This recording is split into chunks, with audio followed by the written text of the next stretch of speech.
Good morning and welcome to On the Sport News right here on Zimbabwe Daily. My name is Yvonne Muchaga. Let us take a look at the news making headlines. Plot to block Chamisa from contesting the 2023 elections thickens.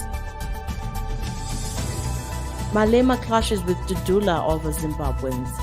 ZANU PF youth chase after police. Zambian Kwacha overtakes world's best currencies. Copper cable thieves jailed 60 years. Measles outbreak claims over 100 unvaccinated children in nationally worst alone. Health officials.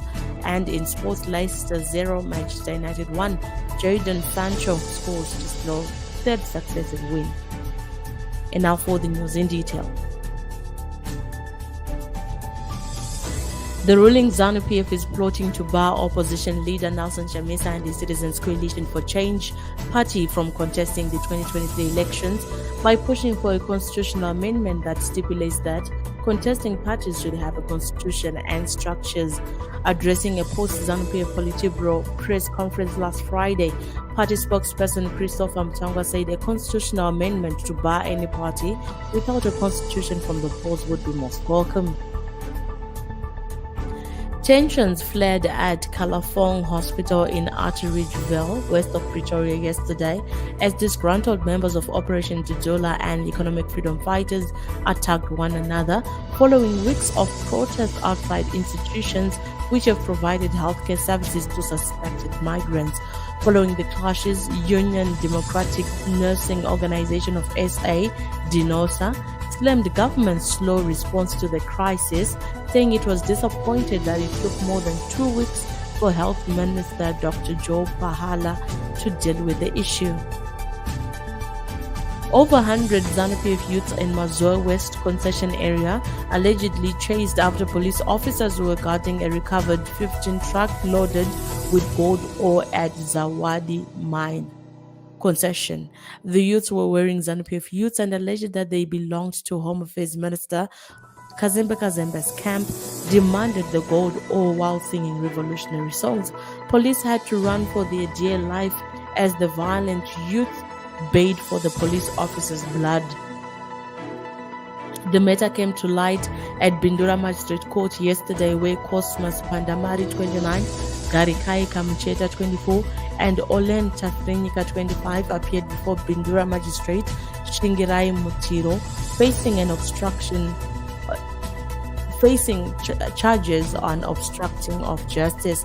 The state led by Kason Kandiwona alleges on 22 August the youth pounced at Hawali mine concession around 1 a.m. and hindered police officers who were on duty and in uniform guarding a recovered 15-ton truck registration number AEZ 7514 fully loaded with gold ore stolen from the same mine.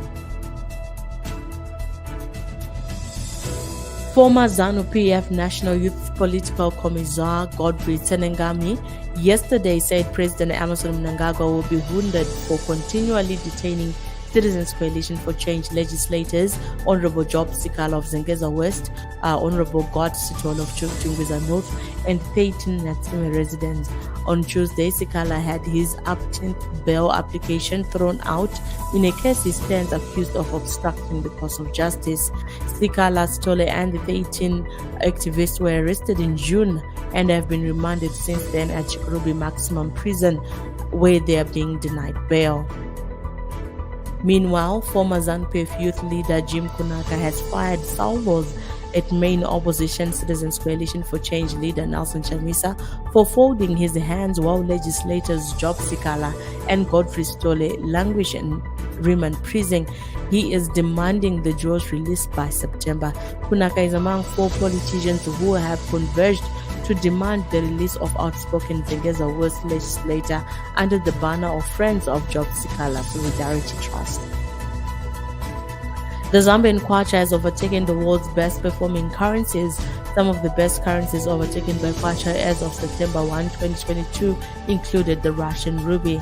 The Kwacha has been on a steady growth since 24 months ago, and observers attribute the trajectory to the ascendancy to power of President Hakainde Hichilema. Meanwhile, the executive board of the International Monetary Fund (IMF) has approved a 3-year arrangement under the Extended Credit Facility (ECF) for Zambia in an amount equivalent to around 1.3 billion United States dollars, or 100% of quota. Announcing this development, IMF Managing Director Kristalina Georgieva said Zambia is dealing with the legacy of years of economic mismanagement with an especially inefficient public investment drive. Georgieva says the ECF supported program will help re-establish sustainability through fiscal adjustment and debt restructuring, create fiscal space for social spending to cushion the burden of adjustment, and strengthen economic governance, including improving public finance management. In other news, 6 copper cable thieves were sentenced to a combined 60 years in jail by Bindura Regional Magistrate Amos Mbobo yesterday. Pascal Tabunga, 22 from Pakose, Brighton Magwenzi, 38, Ronald Makaruse, 29, Spencer Manonga, 32, Mukombe Chenjirai, 29, Innocent Likomba, 30, pleaded guilty to the charge. Prosecutor Carson Kunduona told the court that on Tuesday, 7 suspects found at Piedmont Farm in Matepatepa to steal copper cables. After dismantling the ZESA transformer on alert guard Isaac Kura Samoyo, heard the noise and alerted other community members who managed to arrest the 6, while David Kamoti managed to escape. Some 113 children have so far succumbed to the Measles outbreak in West Province, a senior Minister of Health and Child Care official has revealed. Speaking during the official opening of Catholic Youth Clinic Para SHM Life Care Center in Chinoi Thursday, Provincial Medical Director Gift Masoja said all recorded casualties were of unvaccinated children. A Chikanga teenager was this morning crushed to death by a goods train after failing to hear the waiting locomotive because of his headphones he was putting on. Although the identity of the deceased was not readily ascertained, those who witnessed the tragic incident told the Manica Post that the boy could not hear the sound of the train as he had headphones on, which are believed to have been on high volume. Be on the lookout for the parliamentary public consultations. Today, the Parliamentary Portfolio Committee on Youth Public Hearings on the reintroduction of the National Youth Service is in Epworth. Previous meetings in the countryside have been reported to be violent, with Bulawayo and Mutare forfeiting the public consultation. And now we take a look at sport news. Manchester United rolled off their 3rd successive Premier League win under new manager Erik ten Hag to ensure Leicester City's troubled start to the season continued at King Power Stadium. Jadon Sancho's smooth finish from Marcus Rashford's pass after 23 minutes maintained United's recent revival and allowed them to build on victories at home to Liverpool and away to Southampton. Now, sport news brings us to the end of our bulletin. We take a look at the headlines once again. Plot to block Chamisa from contesting the 2023 elections thickens.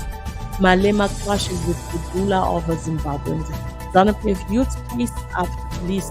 Zambian Kwacha overtakes world's best currencies. Copper cable thieves delved years. Measles outbreak claims over 100 unvaccinated children in Mashonaland West, alone health official. And in sports, Leicester 0, Manchester United 1. Jadon Sancho post his still third successive win for Manchester United. That's been the news right here on Zimbabwe Daily. Thank you so much for tuning in. Have yourselves a wonderful rest of the day. Bye-bye for now.